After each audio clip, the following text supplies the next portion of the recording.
Hola, muy buenas tardes. Gracias a todos por acompañarnos nuevamente. El día de hoy está el doctor Ignacio Alberto Méndez de Jesús. Él es especialista en medicina crítica, también es especialista en urgencias médicas y también el principal motivo por el que está el día de hoy con nosotros es que él trabaja en un área de pacientes críticos enfocado en paciente puérpera, en paciente embarazada. Doctor, muchas gracias por venir el día de hoy. Bienvenido. El micrófono es todo suyo. Muchas gracias. Bueno, buenas tardes. El día de hoy vamos a hablar de un tema muy interesante, muy importante, que es el síndrome de insuficiencia respiratoria aguda en paciente embarazada. Yo trabajo en el servicio de terapia intensiva de gineco y obstetricia del Centro Médico Nacional La Raza. Les vamos a presentar un caso clínico que fue un trabajo en equipo, en la cual se tuvo una buena resolución. Es importante esta entidad porque el identificarla y hacer el diagnóstico temprano nos va a permitir mejorar el pronóstico de la paciente. ¿Qué es lo que vamos a platicar el día de hoy? Vamos a hablar sobre la definición, etiología, clasificación, fisiopatología, las fases del SIRA, tratamiento farmacológico, estrategias de apoyo ventilatorio y el pronóstico del SIRA. Es importante saber la fisiopatología porque si sabemos la fisiopatología vamos a saber el tratamiento hacia dónde va a ir dirigido, el porqué de cada fármaco principalmente. Y vamos a iniciar con la definición. El síndrome de insuficiencia respiratoria agudo se va a caracterizar por un aumento de la permeabilidad a nivel del alveolo. Va a haber una alteración de ese endotelio alveolar, ¿okay? A nivel de los capilares pulmonares y las células epiteliales alveolares, y que nos van a producir algo muy característico que es la hipoxemia refractaria a la terapia habitual de oxígeno. El paciente, a pesar de proporcionarles puntas nasales o un sistema como Puritan o Venturi, el paciente no va a responder como nosotros quisiéramos. Al no responder es lo que nos tiene que llamar la atención, esa hipoxemia refractaria a la terapia habitual de oxígeno. ¿Okay? Algo nos está llamando la atención del por qué no quiere responder. Si lo queremos plantear, es la máxima expresión del daño pulmonar. Por ejemplo, en esta radiografía que tenemos, una paciente que ingresó con nosotros, una paciente de 30 años de edad, 35 semanas de gestación, la cual ingresó el día 9 de abril del 2020. Para el día 12 de abril del 2020, se fijan los cambios que presentó la paciente en menos de 3 días, fueron muy severos. Si ustedes ven esta radiografía, inicialmente los cambios eran a nivel basal, más del lado derecho que del lado izquierdo, pero son mínimos. Al paso del tiempo, a los 3 días, la misma paciente, pero ya con ventilación mecánica, ya los infiltrados son bilaterales y si nos damos cuenta iniciaron de manera periférica y de la periferia se fue hacia el centro. Fueron infiltrados heterogéneos. Entonces, por eso es la máxima expresión del daño pulmonar, porque el daño no es unilateral, sino es bilateral, es lo característico. Entonces, si nosotros no identificamos esta entidad, el riesgo de paro cardiorrespiratorio por hipoxemia es alto y el compromiso tanto de la madre como del producto en relación a la mortalidad es alto si no nos damos cuenta. Para ello, antes de entrar a la entidad, a la patología, debemos de conocer un poco de historia de dónde viene el síndrome de insuficiencia respiratoria aguda. Inició en 1967 el primer reporte, que tenemos el artículo original, por David, donde él reportó 12 pacientes que tenían características similares, que era taquipnea, disnea severa, cianosis e hipoxemia refractaria al oxígeno. Encontró también la disminución de distensidad pulmonar e infiltrados alveolares difusos en la radiografía de tórax bilaterales. Cuando realizaron la necropsia en ese paciente se encontraron algo característico a nivel histopatológico, que son las membranas hialinas. En un momento vamos a explicar cómo es que se forman esas membranas hialinas, qué es lo que produce la formación de ellas. Posteriormente, en 1988, surgió la clasificación de Murray, la cual actualmente ya no utilizamos. Y él clasificó el SIRA de acuerdo a ciertas características. que fue, de acuerdo a las características radiográficas, el score de la hipoxemia, la relación de la presión arterial de oxígeno entre el FiO2, el score del PIB, cuánto tenía de PIB, la presión positiva al final de la expiración y la distensibilidad pulmonar. Aquellos pacientes que no tenían ningún punto de lo que acabamos de mencionar, para él no tenía lesión pulmonar. Si tenía de 0.1 a 2.5 puntos, era una lesión pulmonar leve, y más de 2.5 puntos era una lesión pulmonar severa. Eso se quedó en la historia. Él es Murray. Y actualmente lo que nosotros ocupamos es la clasificación de Berlín. Pero antes de llegar a la clasificación de Berlín del 2012, previo a ello, en el 94 surgió una definición en la Conferencia de Consenso Americano-Europeo. Ellos aquí pusieron una definición que es el daño pulmonar agudo y síndrome de estrés respiratorio agudo. Aquí algo importante que ellos colocaron fue la presión de enclavamiento de la arteria pulmonar, que es la presión de cuña.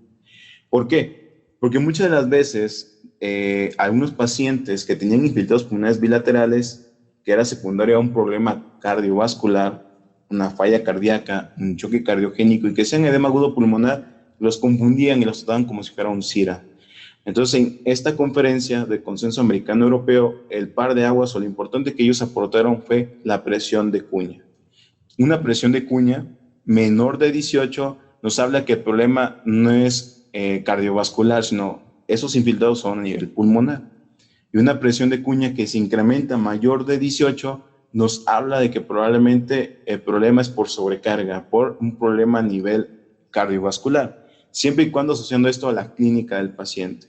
Eso fue lo que agregaron y fue un par de aguas, algo muy importante en relación a la presión de cuña. Pero actualmente lo que nos debe de quedar bien claro y lo que debemos llevarnos y aprendernos en la clase del día de hoy es los criterios de Berlín. Los criterios de Berlín que surgieron en el 2012 mencionan 4 puntos importantes. 1, el inicio. El inicio de esta entidad que menciona que debe ser 7 días de la patología, la clínica predisponente. Las anomalias radiográficas, que son opacidades bilaterales, identificadas por radiografía o por tomografía, ¿ok? Y que no tengan que ver con un derrame pleural, atelectasias o nódulos. Que el edema pulmonar no sea cardiogénico, que esas infiltraciones que tiene mi paciente en ambos pulmones no sea secundario a un edema agudo pulmonar, ¿okay? A una sobrecarga de volumen. Y por último, la clasificación del SIRA. El SIRA lo clasificamos en leve, moderado y severo. Mencionamos que es leve cuando tiene una relación PA2, FiO2, presión arterial de oxígeno entre la fracción inspiratoria de oxígeno, entre 201 y 300. Moderado cuando está entre 101 y 200 y severo cuando es menor de 100. Estos 4 puntos son los que deben ustedes buscar de manera intencional en un paciente que ustedes están sospechando que está en curso de un SIRA. Es muy importante que se los lleven a mano, los apunten, porque es lo que ustedes van a buscar en cada uno de sus pacientes. Esté o no esté embarazada, sea adulto, lo que ustedes crean que estén pensando que tenga SIRA, busquen estos 4 puntos. ¿Por qué es importante? Porque una vez que ya tenemos el paciente con el SIRA, dependiendo si es leve, moderado o severo, es la mortalidad que puede llegar a presentar. Menciona la literatura que la mortalidad de un SIRA severo va mayor del 60%, va de un 40 hasta un 60%, es muy alto. Y que aproximadamente, como nos menciona la literatura en relación al COVID, el 100% de esos pacientes que se van a enfermar, un 80% van a tener o van a ser asintomáticos, van a tener síntomas muy leves de fiebre, cefalea, tos. Pero va a haber un 15% que van a requerir una hospitalización, que van a evolucionar hacia un SIRA moderado, y que un 5% van a requerir una terapia intensiva. Son los que van a hacer un SIRA severo, los que van a requerir medidas de protección pulmonar, los que van a requerir sedación, analgesia, relajación muscular. Los pacientes que son graves es 5%. Si le llevamos a la población mexicana, los millones que somos, va a ser un número muy grande.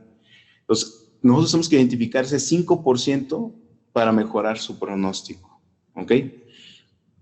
En relación a la paciente embarazada con SIRA, ¿con qué se va a asociar? ¿O qué es lo que le va a predisponer, mejor dicho? Le va a predisponer hacia abortos espontáneos, un 2%, retención del crecimiento intrauterino, un 10%, y partos prematuros hasta un 39%. Entonces, recuerden, aquí son dos vidas, la mamá por un lado y el producto. Entonces, es importante identificar esta entidad. En relación a la etiología, actualmente estamos, la moda y lo que estamos platicando siempre todos los días es el COVID-19. Pero el SIRA se puede clasificar, aparte de la clasificación de acuerdo a la reacción PA2-FIA2, se clasifica en primario y secundario.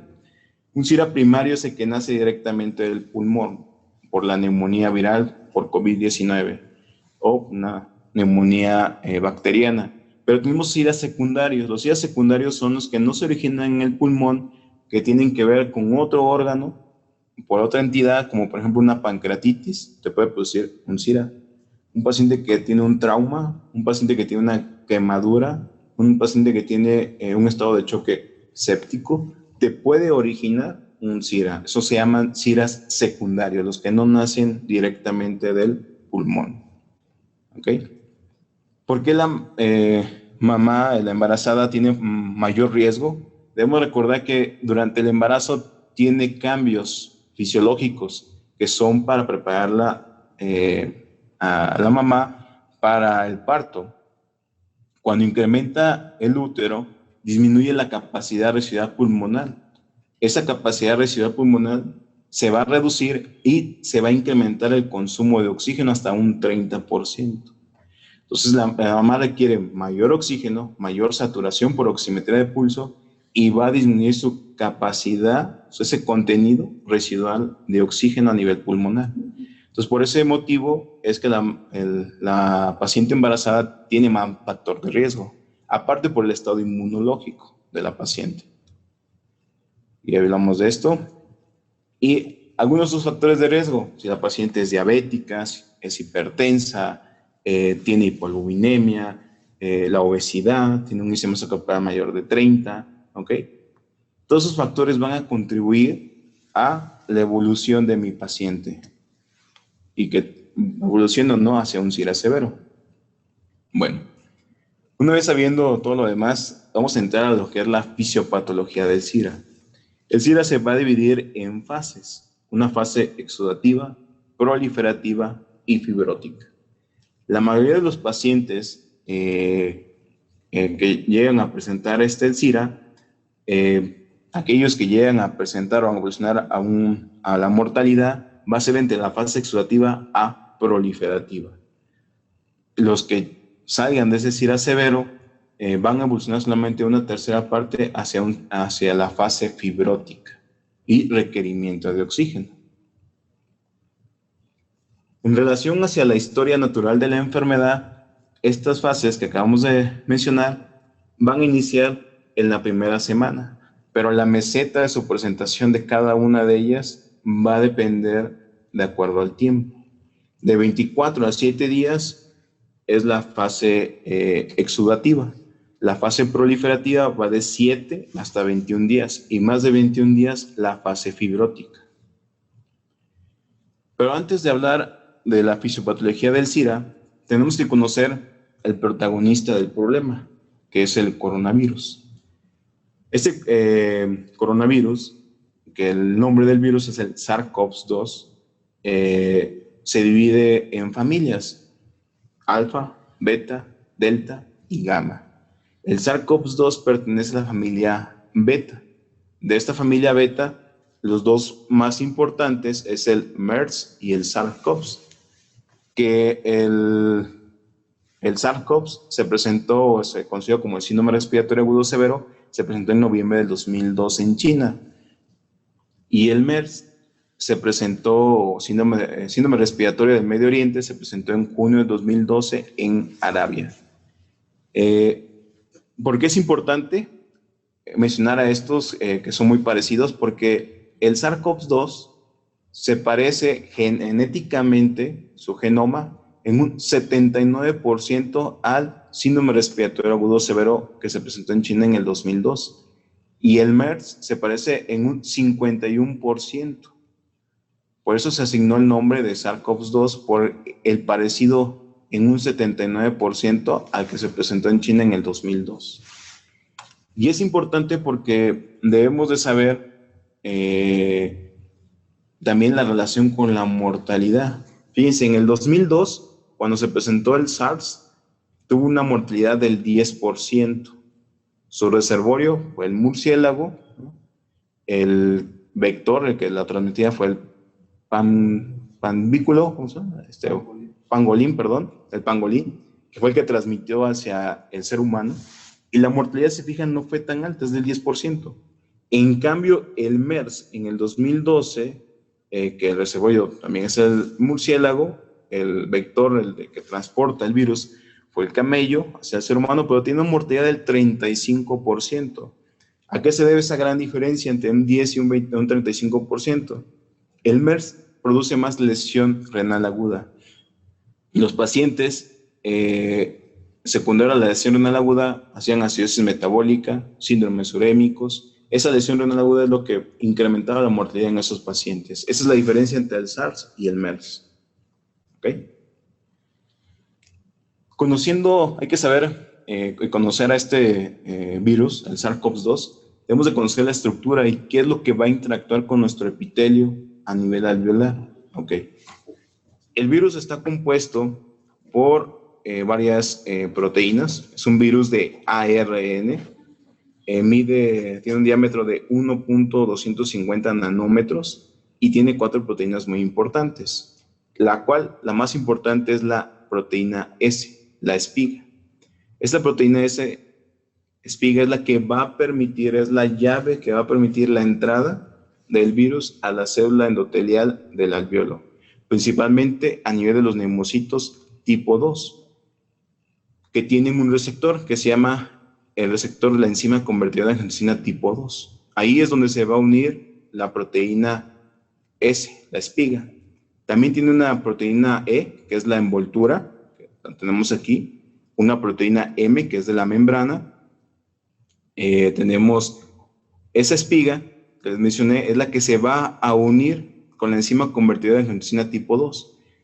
Pero esta enzima convertidora en angiotensina tipo 2 no solamente se va a encontrar a nivel del alveolo, que es principalmente de los neumocitos tipo 2. También se va a encontrar a nivel del endotelio vascular, a nivel cardiovascular, a nivel de tubo digestivo, a nivel de su sistema nervioso. Entonces, si se fijan, dentro del cuadro clínico, el paciente puede presentar diarrea. Y la diarrea la puede presentar porque, como tiene a nivel del tubo digestivo receptores de enzima convertida en angiotensina tipo 2, a ese nivel puede entrar el virus y se puede reproducir, que es uno también de los síntomas que puede presentar el paciente.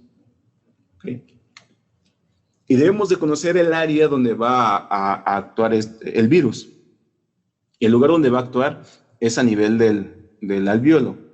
Este alveolo debemos de conocerlo cómo está conformado. El alveolo va a estar formado por neumocitos tipo 1, neumocitos tipo 2. Los neumocitos tipo 1, que son células planas, aquí las pueden ver, son planas, son poco resistentes y representan el 95%, ¿ok?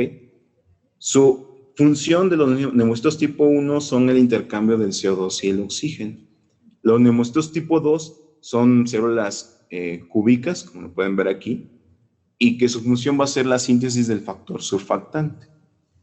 Tenemos también macrófagos y tenemos la interacción entre el alveolo y el capilar. ¿Dónde se va a presentar esa IRA o dónde va a haber esa interacción? Interacción se va a llevar a cabo o se va a ver alterada lo que es la interacción entre el alveolo y el capilar. Entre el alveolo y el capilar, que es la membrana alveolo capilar, está formada por un epitelio alveolar, un epitelio intersticial y un epitelio capilar. Esto es lo que se va a ver alterado y es lo que no va a permitir el adecuado intercambio del CO2 y el oxígeno. Aquí es donde vamos a tener esa alteración. Aquí va a haber edema, ¿ok? Se va a formar los fibroblastos, la fibrosis, ¿ok? La respuesta inflamatoria sistémica, la formación de interleucinas, y es lo que va a alterar la interacción entre el alvéolo y el capilar, ¿ok? ¿Cómo se va a llevar a cabo todo esto? Bueno, como se los mencioné, va a llegar el virus, el SARS-CoV-2, va a llegar a nivel del alvéolo, y ahí en el alvéolo se va a unir al receptor, y al unirse a ese receptor va a permitir que ingrese el virus. Al ingresar va a liberar su ARN. Una vez liberado el ARN, va a permitir la formación de proteasas. Esas proteasas que se van a formar nos van a permitir la replicación y la transcripción del ARN del virus, que posteriormente a nivel del retículo endoplásmico rugoso va a impulsar la producción de ese ARN, y posteriormente a nivel del aparato de Golgi nos va a permitir que se produzcan las membranas. Una vez que ya se estén producidas las membranas, se va a unir la información del ARN y se va a formar totalmente el virus y va a permitir la salida del virus del endotelio alveolar. Pero al salirse, al multiplicarse, desarrollarse el virus, ¿qué es lo que le va a pasar a esta célula? Se va a programar la muerte celular, le va a producir apoptosis. Entonces vamos a tener pérdida de nuestras células a nivel del alvéolo. Eso es lo que va a pasar. Se van a perder las células. Este es un alvéolo normal. Se fijan, tiene sus células, su epitelio, está muy bien formado. No hay ninguna alteración en él, pero conforme se va reproduciendo el virus, se van perdiendo las células epiteliales del alvéolo. ¿Y esto qué nos va a producir? Bueno, lo que nos va a producir es incremento de la permeabilidad a nivel del alvéolo. Al incrementarse la permeabilidad a nivel del alvéolo, va a permitir el paso de proteínas, principalmente de albúmina. Al pasar proteínas, entre ellas la albúmina, va a incrementar la osmolaridad a nivel del alvéolo, lo que nos va a permitir jalar agua del espacio fuera del alvéolo hacia adentro del alvéolo, produciéndonos edema. ¿Ok? Posteriormente, no solamente va a afectar a nivel de las células epiteliales, también se va a afectar un cotransportador muy importante que se encuentra a nivel del alvéolo, que es el ATPasa sodio-potasio. ¿Quién la va a alterar y por qué se va a alterar? Bueno, se va a alterar por la liberación de interleucinas, interleucina 6, interleucina 8, interleucina 1, factor necrosis tumoral alfa. Este cotransportador, ATPasa sodio-potasio, lo que va a hacer, aquí lo pueden ver en la figura, es liberar 3 de sodio e ingresar 2 de potasio. La célula, al no poder sacar del alvéolo el sodio se va a incrementar dentro del alvéolo, lo que nos va a incrementar más la osmolaridad, nos va a jalar más líquido fuera del alvéolo hacia adentro del alvéolo, más edema alveolar. Entonces se va a encharcar ese pobre alvéolo, ¿ok? ¿Y cómo es que se van a activar estas interleucinas? Por la siguiente manera. Recordemos que el virus, tenemos dentro del alvéolo macrófagos, ¿se acuerdan? Esos macrófagos se van a activar. ¿Y cómo se van a activar? Bueno, por medio de unos receptores, que son unos receptores TLR. Esos TLR, o receptores tipo TOL, que es el TLR3 y el TLR7, van a permitir que se active el núcleo de los macrófagos. Al final lo que van a hacer es que van a activar al factor nuclear kappa beta. Este factor nuclear kappa beta permite a nivel del núcleo la síntesis de interleucina 8, interleucina 1 y factor de necrosis tumoral alfa. ¿Ok? Y estos son los que nos van a producir toda esta alteración. Pero aparte, también estas interleucinas nos van a alterar lo que es la síntesis del factor surfactante y se va a perder la tensión del alveolo, por lo cual ese alveolo se va a cerrar fácilmente, ¿ok? Y los macrófagos también van a liberar ciertas hialuronidasas, proteasas y colagenasas, lo que nos va a destruir más el epitelio alveolar. Entonces, se fijan toda la interacción, todo lo que va a pasar. ¿Y cómo es que se va a formar esa membrana hialina que habíamos hablado previamente? Se va a formar porque la formación del factor de necrosis tumoral alfa activa el factor tisular. El factor tisular va a permitirse la unión con el factor 7 de la coagulación y va a permitir la activación de la cascada de coagulación, produciendo la agregación de plaquetas, ¿ok? Eritrocitos, y nos va a formar trombos. He ahí el por qué dentro de la fisiopatología del paciente hacen microtrombosis. Son microtrombosis que son periféricas, ¿ok? Y en algunos pacientes hemos encontrado con SIRA severos que incluso pueden presentar tromboembolia pulmonar. O sea, aparte del SIRA, tromboembolia pulmonar es un gran problema dentro de la terapia intensiva, un paciente así, porque el recurso, el tratamiento, o lo que uno tiene que hacer, esos manejos, es muy amplio. Entonces, es así como se va a formar la membrana hialina a nivel del alveolo. Esta fase exudativa, que es dentro de los primeros, de las primeras 24 horas a los 7 días, es muy importante, porque es aquí donde nosotros vamos a iniciar el tratamiento y vamos a evitar, tal vez no la formación de todas las interleucinas, pero vamos a evitar el mayor daño a nivel del alveolo. ¿Ok? Y les voy a explicar cómo. Posteriormente, aquí vemos una imagen de New England, de todo lo que acabamos de platicar. Sigue la fase proliferativa, que va de los 7 a los 21 días. En la fase proliferativa lo que va a hacer el alveolo es restaurar lo que ya se dañó. ¿Cómo lo va a restaurar? Bueno, va a empezar a formar fibroblastos, aquí los tiene, ¿ok? Va a proliferar las células epiteliales tipo 2, que se van a diferenciar a tipo 1. Pero algo aquí muy importante, fíjense, por eso es que dentro de la evolución de la historia natural de la enfermedad, ustedes se van a dar cuenta que de repente el paciente va mejorando, va bien, y de repente llega el día, entre el día 7 y el día 10 de la enfermedad, la historia natural de la enfermedad, y vuelve a decaer. ¿Por qué? Porque miren, ¿dónde se encuentran en mayor proporción los receptores de angiotensina tipo 2? En los nemocitos tipo 2, ¿no? Entonces, lo primero que va a hacer de proliferación nuestro epitelio va a proliferar los nemocitos tipo 2, que se van a diferenciar a nemocitos tipo 1. Entonces, esos nemocitos tipo 2 que tienen mayores receptores para el virus SARS-CoV-2, ¿ok? Van a hacer un círculo vicioso. Se van a estar formando, ¿ok?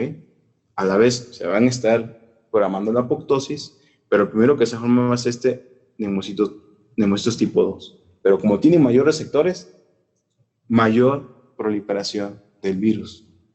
Tiene más llaves, produce más, aquí está, y se reproduce mayor, y es donde podemos nosotros ver en esa historia natural de la enfermedad, que en el día 7, día 10, tienen una segunda recaída. Y ese es uno de los motivos por el cual pueden llegar a presentar esa recaída. También intentan nuevamente componer ATPase a sodio y potasio, este cotransportador, que nos va a permitir liberarnos de este sodio y mejorar el edema a nivel alveolar. Posteriormente, después de 21 días, si el paciente sale del SIRA severo y llega a la fase fibrótica, que solamente una tercera parte de ellos llega, va a haber una cicatrización a nivel alveolar, que es por los fibroblastos, y que nos van a producir fibrosis. Y esa fibrosis nos va a condicionar el requerimiento de oxígeno en nuestros pacientes. ¿Okay?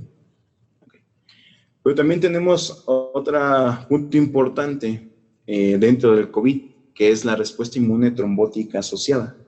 Esta respuesta inmune trombótica asociada, que se debe por la activación exagerada de macrófagos, ¿okay? Por la proliferación excesiva de células T, ¿ok? Por esa liberación de interleucinas, citoquinas, ¿ok? Nos va a producir ese macrófago la respuesta inmune, ¿ok? Y la respuesta trombótica. Por eso, cuando ustedes toman paraclínicos y se eleva el dímero D, es la razón, por el efecto trombótico que tiene por la activación del macrófago. Dímero D elevado. Tiempos de coagulación se empiezan a prolongar, ¿no? Trombocitopenia. Y en la respuesta inmune van a ustedes encontrar incremento de la ferritina, incremento de la proteína C reactiva, ¿ok? Y ¿cómo vamos a hacer ese diagnóstico? Bueno, son aquellos pacientes que tienen un dímero D elevado, ¿ok? Mayor de 1000, ferritina mayor de 500, que la disnea sigue progresando, que tienen una hipoxemia refractaria y que hacen fenómenos trombóticos y choque. E incluso en algunas literaturas, en pacientes jóvenes, se han reportado eventos vasculares isquémicos y es secundario a ese efecto trombótico. ¿Ok? Ok. ¿Y de qué importancia tiene hablar de todo esto de la fisiopatología, que cotransportadora ATP, sodio de potasio, que los neumocitos tipo 1, tipo 2? ¿De qué sirve? Bueno, es importante porque vamos a conocer dónde actúan cada uno de los medicamentos. Por ejemplo, la hidroxicloroquina o cloroquina, que ya no se debe de usar. Apenas unos días sacaron un estudio donde incrementa la mortalidad hasta un 30-35%, secundario a la producción de arritmias ventriculares. La hidroxicloroquina, ¿qué es lo que hacía? Bueno, su función es impedir el ingreso del virus dentro de la célula y impedir que salga la endocitosis y la exocitosis. Eso es lo que hace la hidroxicloroquina. Actualmente ya no debemos de utilizarla. ¿Por qué damos caletra, que es el lopinavir y ritonavir? Bueno, esos fármacos antirretrovirales lo que hacen es inhibir a las proteasas. Recuerdan que dentro de la producción del virus se producen proteasas. Bueno, lo que van a hacer es inhibir esas proteasas, impidiendo la reproducción del virus. El interferón beta hace sinergia con el lopinavir y ritonavir, produciendo más inhibición de esas proteasas. Y actualmente están haciendo estudios con el remdesivir, que inhibe al ARN polimerasa, para que no se siga reproduciendo más este virus, la transcripción y la replicación. ¿Ok? Entonces, por eso es importante saber la fisiopatología para darnos cuenta de dónde actúa cada uno de los fármacos. Otro de los medicamentos que se están dando es el tocilizumab, que es un inhibidor de la interleucina 6. Pero si se fijan, solamente inhibe la interleucina 6. La que más se eleva y la que más está es la interleucina 6, sí es cierto. Pero también tenemos interleucina 1, factor de necrosis tumoral alfa, interleucina 8. Solamente estamos actuando en una sola interleucina. Por eso, como tal, no tenemos un tratamiento dirigido, de elección, que sea 100% eficaz para esta entidad. ¿Por qué usamos esteroides? Bueno, los esteroides tienen su justificación y tienen su indicación, no se deben de dar como una receta y a todos, solamente en aquellos pacientes que tienen un SIRA severo, está justificado. ¿Y dónde va a actuar el esteroide? Va a actuar inhibiendo al factor de necrosis tumoral beta. Ese factor de necrosis tumoral beta, donde va a actuar el esteroide, factor kappa beta, perdón, este factor kappa beta se va a inhibir por los esteroides. Al inhibirse, no va a permitir la síntesis de las interleucinas. ¿Ok? Pero no solamente se puede activar el núcleo por medio del factor kappa beta, se puede activar por otras vías como NOP1, NOP2, interferón 3, MAC. Entonces, solamente estamos actuando en una sola vía. Por eso los esteroides, como tal, no tienen un efecto en la mortalidad del paciente. Disminuyen el requerimiento de vasopresores, disminuyen el día de ventilación mecánica, la estancia hospitalaria, pero no tienen un efecto en la mortalidad, porque solamente actúan aquí en este nivel. ¿ok? Pero este núcleo se puede activar por cualquier otra vía. ¿Y por qué usamos heparina? Si se fijan, dentro del tratamiento está indicada la heparina. Porque recuerden que se activa la cascada de la coagulación. Ese factor de necrosis tumoral alfa actúa a nivel del factor 7, el factor tisular y el factor 7, y permite la activación de la cascada de la coagulación. Entonces nosotros administramos heparina para inhibir esa cascada de la coagulación, para bloquear al factor 10, factor 9, estimular más la activación de la antitrombina 3 e impedir que la protrombina 2 se convierta a trombina activada, protrombina a trombina. Entonces, por eso nosotros indicamos heparina a dosis terapéutica, 1 miligramo por kilo de peso, si el paciente tiene menos de 75 años. Más de 75 años, 0.75 miligramos por kilo de peso, y se tiene que ajustar de acuerdo a su función renal. ¿Ok? Y algo muy importante en relación a las pacientes embarazadas. Recuerden que no podemos indicar cualquier tratamiento en las pacientes embarazadas. De manera inicial, si es un cuadro leve, que tiene síntomas cefalea, fiebre, mialgias, artralgias, damos tratamiento sintomático. Conforme va avanzando la historia natural de la enfermedad, tenemos que valorar si tiene o no tiene datos de urgencia obstétrica, cómo está el producto. Dentro de los fármacos que iniciamos de manera empírica, está la claritromicina y la citromicina, que pueden dar uno o el otro. Tienen una categoría B, que se ha encontrado en reproducciones animales que no ha demostrado riesgo para el feto, para el producto. Pero lo que es el lopinavir, ritonavir, remdesivir y incluso la hidroxicloroquina son C, se encuentran en esta categoría. Entonces se tiene que valorar riesgo-beneficio. ¿Ok? Cuando se toma una decisión, no la tiene que tomar solo el médico tratante, debes tomar la decisión junto con los demás especialistas, neonatólogos, gineco, anestesio, terapia intensiva, ¿okay? Para llegar, uno, a tomar la decisión si se va a continuar con el embarazo o no se va a continuar con el embarazo y qué tratamiento es mejor de elección, riesgo, beneficio, ¿ok? Tomen en cuenta eso. Posiblemente vamos a entrar a lo que es el cuadro clínico. En el cuadro clínico, algo muy interesante es saber en el tiempo cómo se comporta esta enfermedad. Recordemos que tenemos un periodo de incubación que va en promedio de 5 días. Posteriormente del periodo de incubación viene el periodo donde se presentan los síntomas, que es entre el día 5 y el día 7, donde empiezan la fiebre, mayor la cefalea, mialgias, artralgias, y también vamos a encontrar alteración de los estudios del laboratorio. ¿Qué vamos a encontrar aquí? Vamos a encontrar o leucocitosis o leucopenia asociada con linfopenia. Algo característico es la linfopenia. Si ustedes ven un paciente que tiene linfopenia, ¿okay? Cefalea, mialgias, artralgias, fiebre, tomen su radiografía de tórax y tiene cambios radiográficos, ese paciente cumple con criterios de definición operacional para COVID-19. Hasta no demostrar lo contrario, es COVID-19. Tienen que descartarlo, ¿ok? Del día 7 al día 10, que es en la fase 2, es algo muy importante aquí. Este día del 7 al 10 es muy importante porque es cuando va a progresar la enfermedad, va a ir hacia CIRA, hacia un CIRA, ya sea leve, moderado o severo, o va a tener resolución de la misma. O se va a curar o va a progresar. Eso es lo que es muy importante. Por eso del día 7 al día 10, ustedes tienen que estar al pendiente de la paciente, checando su oximetría de pulso, sus estudios paraclínicos, su gasometría arterial, su radiografía.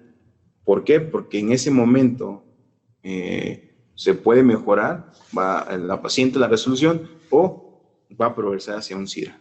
¿Ok? En promedio, las pacientes requieren o se intuban entre el día 10 al día 14. ¿Ok? Y normalmente el requerimiento de ventilación mecánica en promedio, lo que han requerido van de 10 hasta 15 días. ¿Ok? ¿Qué otras cosas podemos encontrar en los estudios de laboratorio?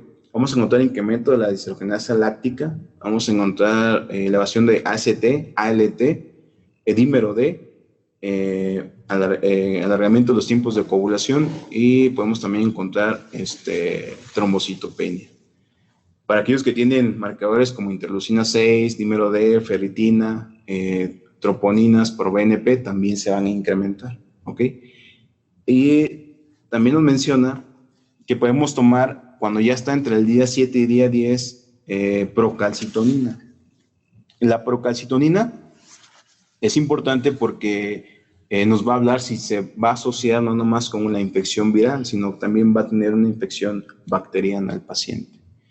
La procalcitonina, que se estudió precisamente en neumonías, en procesos neumónicos, se eleva cuando el paciente tiene asociación con un proceso bacteriano. Y de esa manera nosotros podemos incrementar nuestro antibiótico, de iniciar con claritromicina o acitromicina, elevarlo a un carbapenémico como meropenem, ¿okay? Si tenemos elevada la procalcitonina. Los síntomas más comunes, la fiebre. De hecho, aquí, de acuerdo, eso es de gineco y obstetricia, este artículo, y aquí puso el SARS, el MERS y el COVID-19. Fiebre es lo más común, tos, mialgias, dolor de cabeza y la diarrea, ¿ok? De los cambios radiográficos, normalmente la mayoría de los pacientes que hemos tenido en la terapia intensiva siempre tienen cambios radiográficos. Y la mayoría empiezan primero en el hemitórax del lado izquierdo y luego se van al hemitórax del lado derecho. Es en el primer día que nos damos cuenta de que empiezan con tos, con fiebre, con mialgias, artralgias. Al siguiente día, el cambio que tenían en el lado izquierdo se va para el lado derecho. Y al tercer día son infiltrados que empiezan a nivel de la periferia y se van hacia el centro. Así de rápido. La linfopenia también es algo característico que hemos encontrado y también podemos encontrar trombocitopenia. En relación al tiempo del contagio, el contagio que puede tener se puede ir hasta el día, en promedio algunas historias mencionan entre 24 hasta 28 días. En promedio se van hasta 30 días, fíjense. Después de que se recupera el paciente, que en promedio es entre el día 10 y día 14, súmele otros 15 días que puede tener un periodo de contagio en la paciente. ¿Por qué? Porque el virus se va a eliminar por vía urinaria y por las heces. ¿Ok? Entonces, por eso es que se incrementa el periodo de contagio hasta entre 24 a 28 días. ¿Ok? Los estudios de imagen que vamos a hacer a los pacientes va a ser sonografía de tórax de manera inicial, donde vamos a encontrar cambios bilaterales en un 75% de los casos, en un 25% van a ser unilaterales, y lo más característico es el patrón de vidrio despulido en un 14%. Si tenemos oportunidad de hacer una tomografía, la podemos realizar, donde vamos a encontrar estas imágenes en vidrio en un 56%, parches bilaterales, ¿okay? Patrón reticular, broncograma aéreo, y actualmente algo que estamos utilizando en la terapia intensiva es el ultrasonido. En el ultrasonido vamos a encontrar patrones característicos. El patrón A, que son líneas horizontales, que son normales. Patrón B son líneas verticales, y patrón C, que es o también conocido como patrón de hepatización, porque se parece mucho al hígado de imagen del ultrasonido. ¿Okay? Lo característico en COVID que van a encontrar en un ultrasonido es el patrón B y patrón C. ¿Vale? Esas son las imágenes. En radiografía, como les comenté, son las imágenes bilaterales, son imágenes heterogéneas, ¿ok? Radioopacas, que van a iniciar en la periferia y se van a ir hacia el centro. La paciente que tuvimos, una de las complicaciones que nos presentó es el neumotórax. Hizo un neumotórax a tensión del lado izquierdo. Vean cómo está el pulmón de este lado. A pesar de que teníamos maniobras de protección pulmonar en nuestra paciente, nos evolucionó hacia un neumotórax, tanto derecho como izquierdo, pero más del lado izquierdo, que requirió sonda endopleural. En relación a la tomografía, es las imágenes que vamos a encontrar, opacidades, ¿ok? Patrón reticular, patrón pavimentado y broncograma aéreo. Si ven cualquiera de estas imágenes, se tiene que descartar COVID hasta no demostrar lo contrario. ¿Y por qué es importante? Porque los fenotipos de las neumonías por COVID-19, de acuerdo a Gattinoni, nos las clasificó en dos fenotipos, el fenotipo H y el fenotipo L. ¿Por qué es importante esto? Porque de acuerdo al tipo de fenotipo que está cursando mi paciente es el tratamiento ventilatorio que yo le voy a dar. El fenotipo L es el paciente que tiene baja elastancia, baja relación ventilación-perfusión, bajo peso pulmonar y baja capacidad de reclutamiento. Es la neumonía que apenas está iniciando. Es una neumonía en fases iniciales. En cambio, el fenotipo H tiene alta elastancia, alto peso pulmonar y alta capacidad de reclutamiento. Es el paciente que tiene una neumonía severa, bilateral. Se dice que se aprende más viendo imágenes. Entonces, la L es esta, donde apenas está iniciando la neumonía. ¿Okay? Y la H es donde ya los infiltrados son bilaterales y afectan a la mayor porción de los pulmones. La tomografía de la L a la H son diferentes. La progresión ha sido bastante. ¿Y por qué es importante? Porque si es una neumonía fenotipo L, el volumen corriente que nosotros podemos utilizar en la ventilación mecánica puede ser mayor de 6 mililitros por kilo de peso predicho. La frecuencia respiratoria puede ser de 20 y el PIP que vamos a utilizar, la presión positiva al final de respiración, va a ser de 8 a 10 centímetros de agua. Pero si es un fenotipo H, el volumen corriente tiene que ser de 4 a 6 mililitros por kilo de peso predicho para evitar BILI, lesión pulmonar inducida por la ventilación mecánica. La frecuencia respiratoria va a ser la necesaria para mantener un CO2 menor de 60 y el PIP requerido va a ser de 10 hasta 15, no más de 15. Hemos encontrado ventiladores con PIP hasta de 20, 25, no, de 10 a 15. No es necesario mayor de 15. Acuérdense que las presiones altas, principalmente la presión pico, se asocia con parotrauma. ¿Okay? Entonces, esa es la importancia de tener un estudio de imagen, tomografía, para estadificar y poner en qué fenotipo tiene de neumonía mi paciente. En relación al tratamiento, va a depender si está en un SIRA leve, moderado o severo. Si es un SIRA leve, debemos de conservar un balance hídrico neutro a negativo. Esos pacientes no los vamos a sobrecargar. Tranquilo, ¿no? O sea, no es necesario pasarles cargas a nuestros pacientes de 500, 1000, ¿no? Balance hídrico neutro a negativo. El volumen corriente, si llegan a requerir ventilación mecánica, tanto para leve, moderado o severo, dependiendo del fenotipo. Si es un fenotipo H, debe ser menor a 6 mililitros por kilo de peso predicho, con una presión plató menor de 30 centímetros de agua, de 27 a 30, algunas literaturas lo mencionan.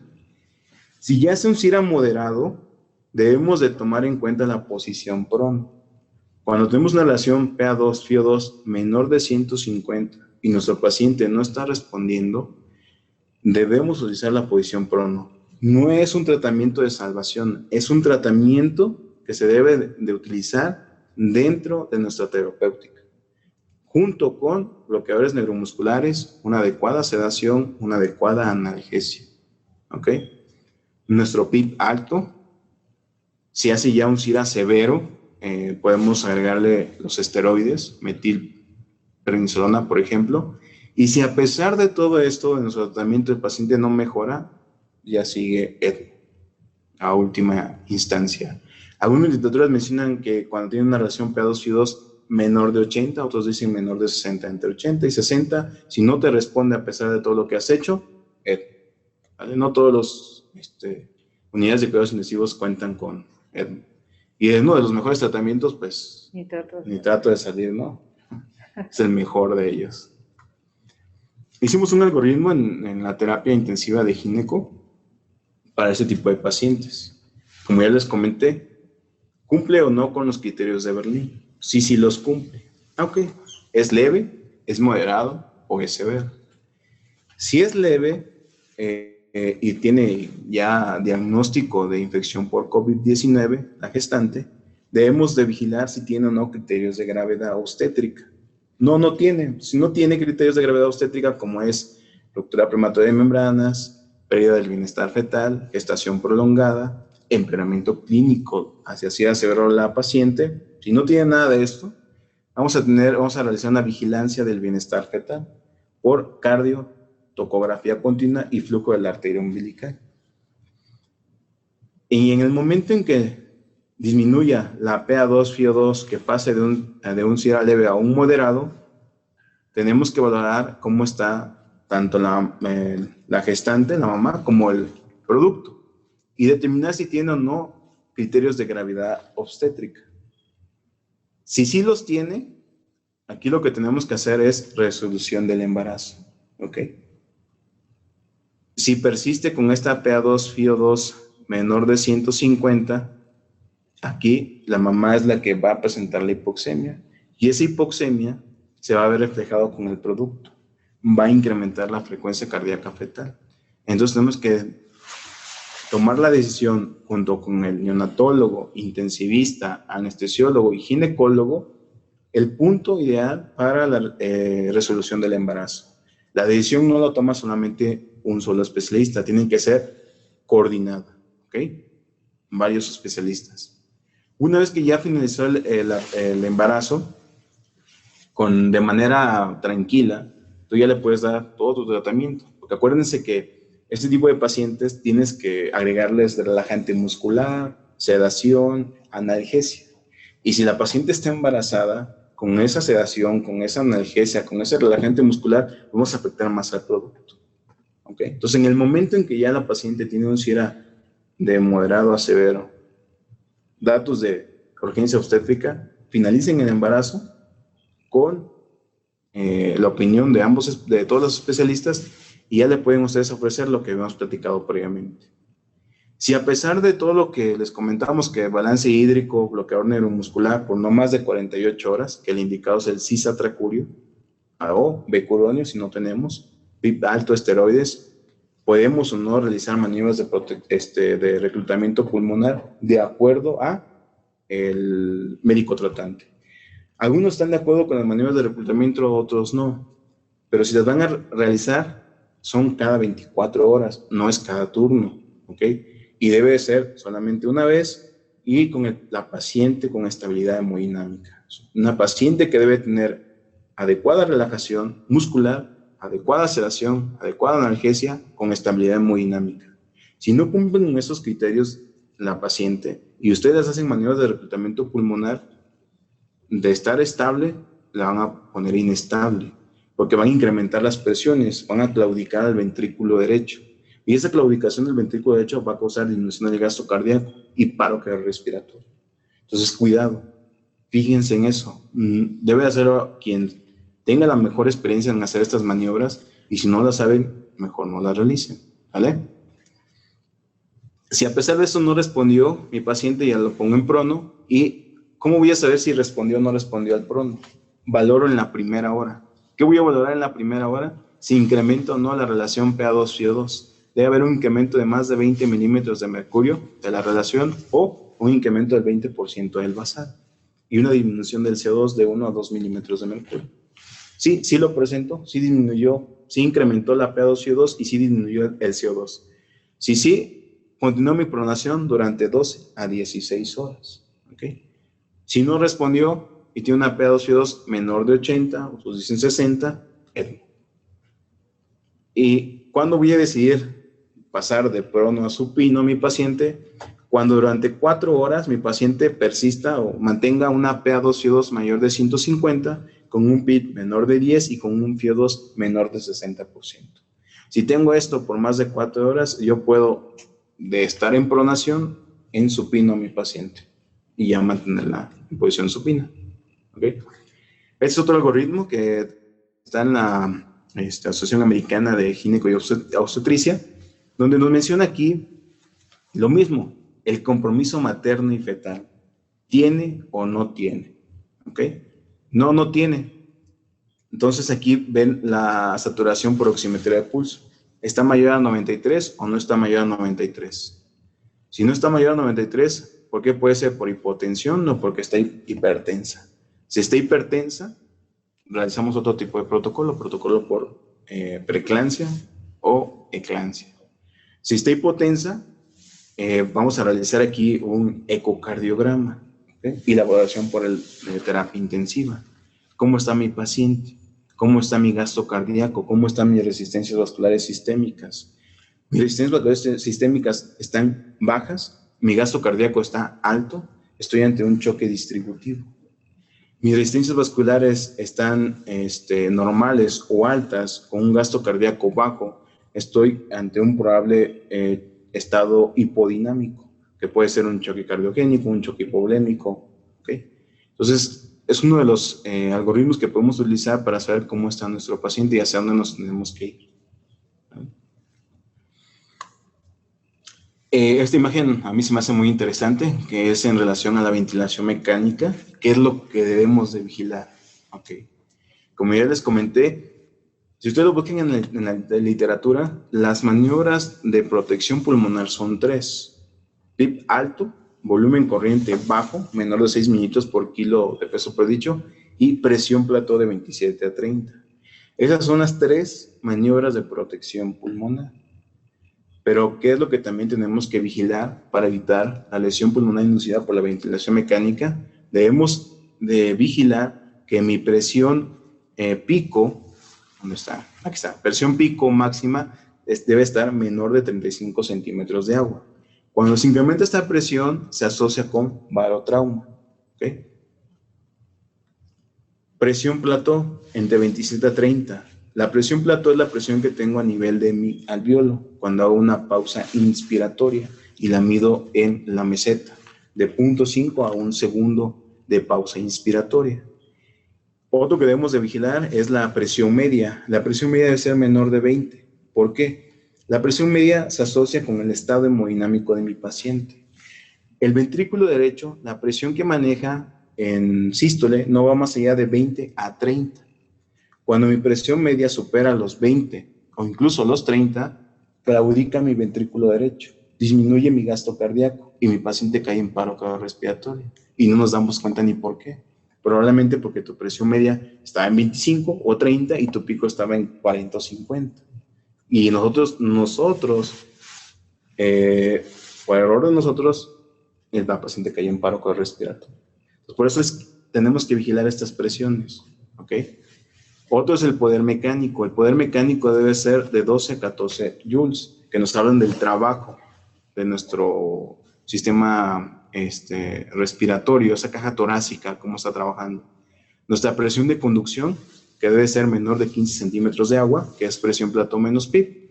Y aquí tienen las fórmulas, la fórmula del poder mecánico y el cálculo de nuestras distensionales, la dinámica y la estática. Que la dinámica es con la presión pico y la estática es con la presión plato. ¿Vale? Vale. ¿Y por qué dejamos PIB alto y posición prono? ¿Qué beneficio tiene? Bueno, el PIB alto mejora la oxigenación arterial, previene el colapso alveolar, mejora la relación ventilación-perfusión, aumenta la intensidad pulmonar, pero produce compromiso hemodinámico, porque al incrementar el PIB también incrementamos mis presiones, la pico, la media, incremento de las presiones de la vía aérea. Y la posición prono, ¿qué efecto tiene? Incrementa la capacidad residual funcional, aumenta la densidad pulmonar, incrementa la movilidad del diafragma, disminuye el peso del corazón sobre los pulmones, ¿okay? Mejora el perfil hemodinámico sobre el ventrículo derecho, disminuye el requerimiento de PIB y mantiene la capacidad de reclutamiento pulmonar. La posición prono es la terapéutica más noble que nosotros le podemos ofrecer a nuestros pacientes. No necesita ningún medicamento, no necesita de ninguna maniobra, lo único que necesitamos es pronar al paciente. Es todo. Entonces, ofrézcanla, realicen la posición prono. Más que reclutar, más que hacer maniobras de reclutamiento o titulación de PIB, pronen a su paciente. ¿Vale? Dentro del tratamiento farmacológico, ya lo comentamos, que es lo que utilizamos. Ya no deben de usar hidroxicloroquina ni cloroquina, ¿ok?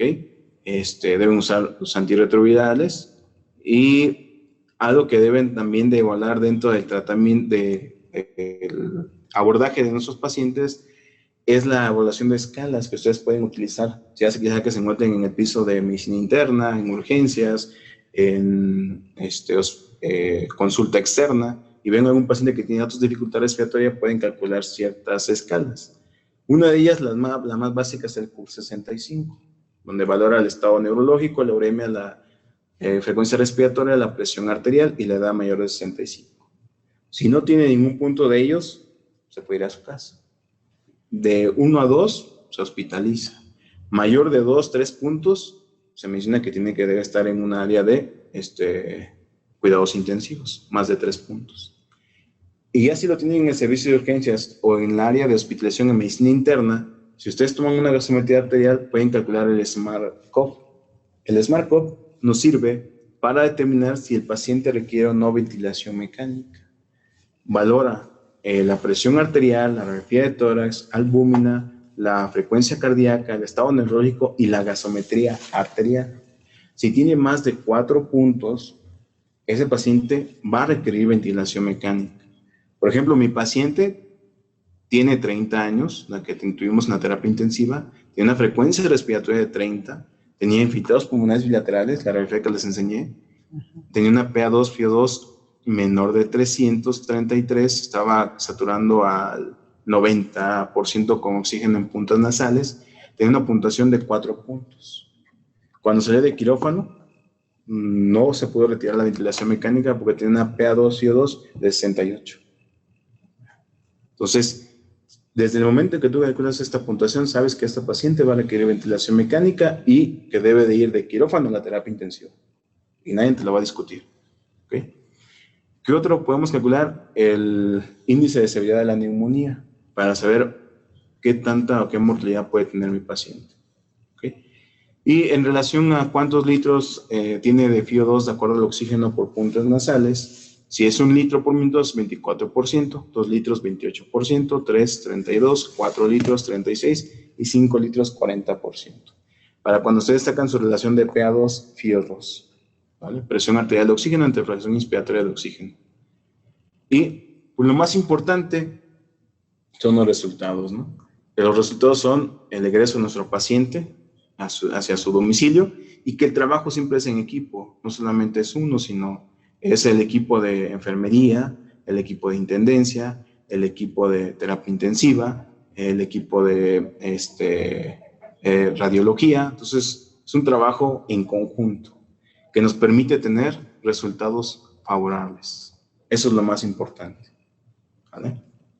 Y pues recuerden que para hablar de este tipo de problemas debemos de saber de la fisiología y la fisiopatología, lo cual es uno de los principios de la medicina crítica, algo que siempre nos hablan nuestros maestros y que siempre debemos tener en cuenta y saber de fisiopatología, fisiología, para hablar de una enfermedad. Y pues sería todo de mi parte. Muchísimas gracias, doctor. Ya hay varias preguntas. Claudia Elizabeth Beltrán alzó la mano. Claudia, vamos a activar su micrófono por si quiere hacer su pregunta. ¿Nos escucha?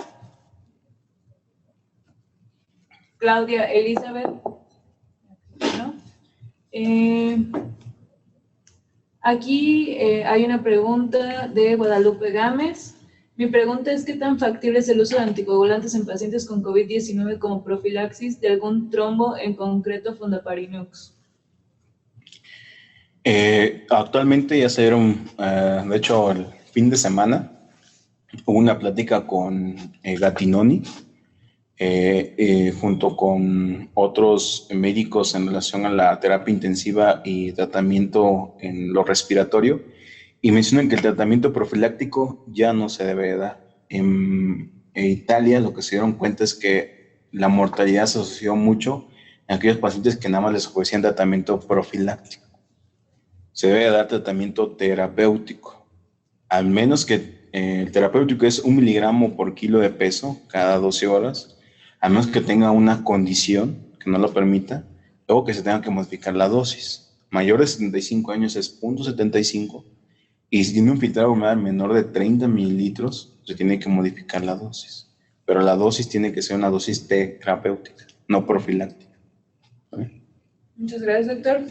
Aquí hay otra pregunta que si en su experiencia existe alguna preferencia por alguno de los esteroides que usted mencionó, si hay alguna tendencia a ciertos resultados, porque pues todavía falta mucho. Lo que nosotros utilizamos es metilprednisolona a dosis de va de 1 hasta 2 miligramos por kilo de peso. La dosis que nosotros iniciamos es de 1 miligramo por kilo de peso. La dejamos inicialmente por 5 días.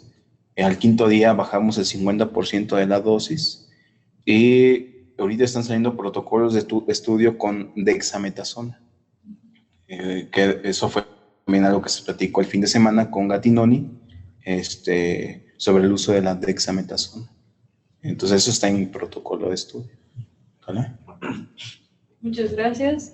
De los antivirales que ponen disponibles en México, pero en su centro donde usted labora, ¿cuáles son los que tienen acceso? ¿Qué experiencia han tenido en relación?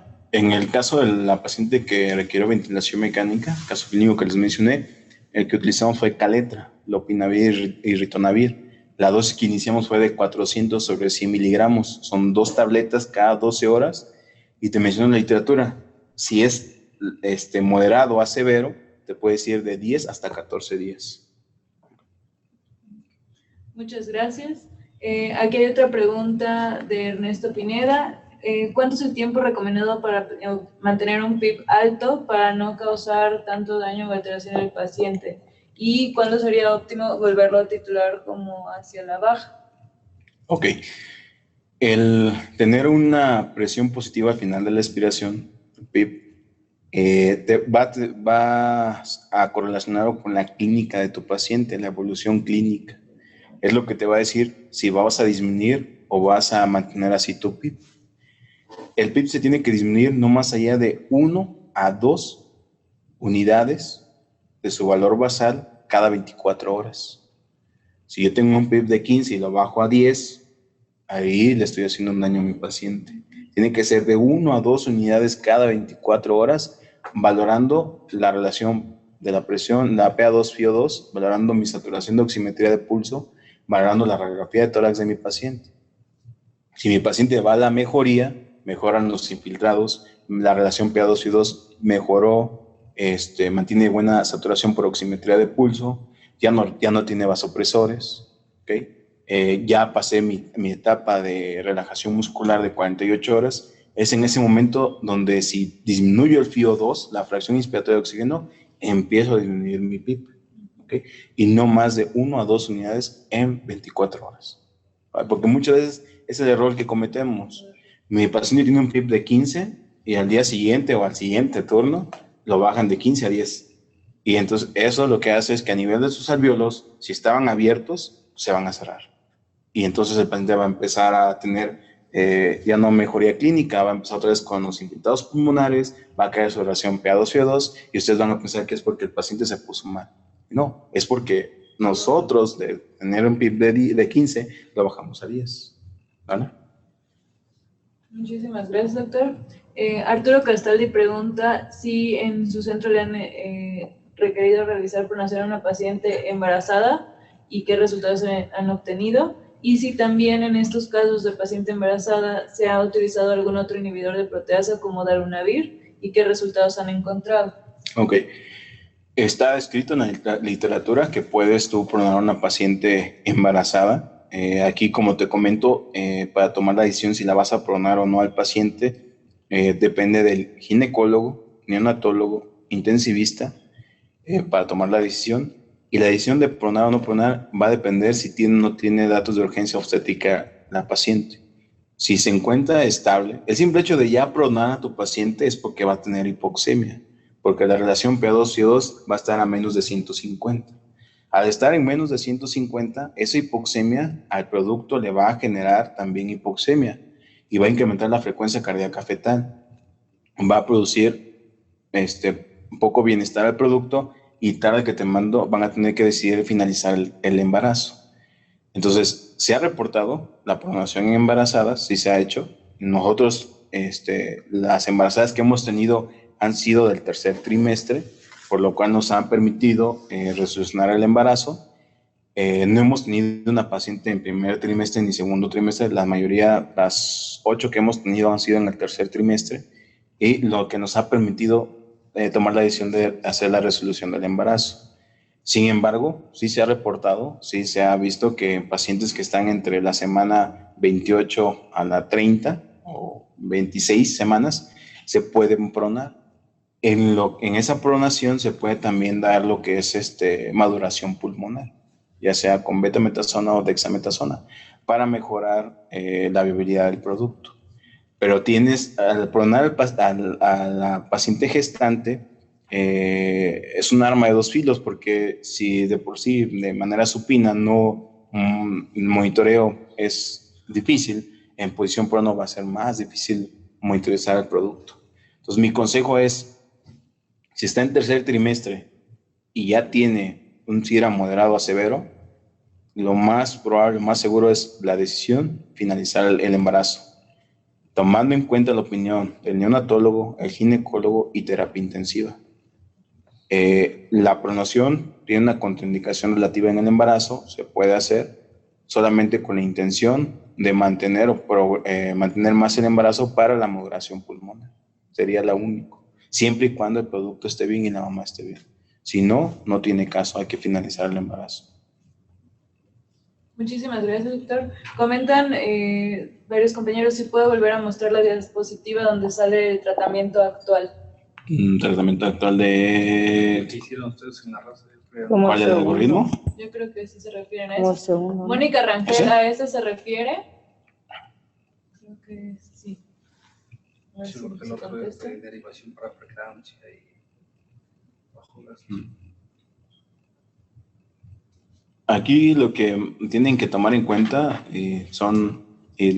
algo que en la terapia intensiva hacemos es la numeración. Fíjense, las relaciones PA2, FIO2, cuando son leves, cuando es moderado y cuando es severo. Pero cuando ya tiene una PA2, FIO2 menor de 150, ¿cuál es el abordaje que tenemos que hacer? Lo ponemos aquí en rojo porque el riesgo de hipoxemia, tanto en la mamá como en el producto, es muy alto. Entonces aquí se tiene que tomar la decisión de resolución del embarazo.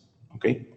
Acuérdense que en este tipo de entidades, si es del primer trimestre del embarazo, aquí la que lleva la primera intención de mejorar la salud y de la batuta es la mamá, ya no es el producto. ¿Ok? ¿Sale? Sí. O sea, el primer término es la mamá y el segundo término es el producto, cuando es un embarazo de primer trimestre. ¿Ok? Y ponen también si el de antivirales, por favor, lo puedo ver. ¿Cuál? ¿El donde vienen toda la fisiopatología o...? Creo que de tratamiento. No puede ser. ¿Dónde estaba? Un diagrama de MERS con el... ¿Este? Ahí. Creo Ajá. que sí, creo que sí. Creo que sí.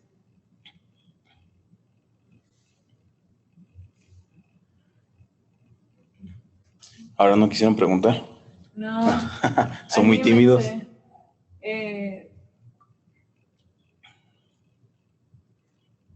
Aquí hay otra pregunta, doctor. En dado caso que se requiere neuroprofilaxis con sulfato de magnesio, ¿es factible usarlo en tanto se logra madurez pulmonar fetal antes de llegar a la resolución? La indicación de sulfato de magnesio solamente en pacientes que tienen preeclampsia. La intención de indicar el sulfato de magnesio, la dosis de impregnación y luego el de mantenimiento, es para evitar que hagan eclampsia y es para neuroprotección. Si no tiene criterios de preeclampsia, ya sean criterios de severidad o por la presión arterial, no tiene indicación de que tú le dejes sulfato de magnesio. Solamente si tiene o cumple criterios para preeclampsia o preeclampsia con datos de severidad para evitar la eclampsia. Solamente. Por lo pronto le están comentando que muchas gracias por su ponencia, que la exposición estuvo muy clara, muy concisa, pero creo que ya no hay más preguntas, doctor. No. Pues muchísimas gracias a todos por acompañarnos. La ponencia del doctor en los próximos días va a estar en la plataforma. Nuevamente les recuerdo, la dirección es coviduti.salud.gov.mx y pues muchas gracias nuevamente, doctor. Muchas gracias, compañeros, por acompañarnos.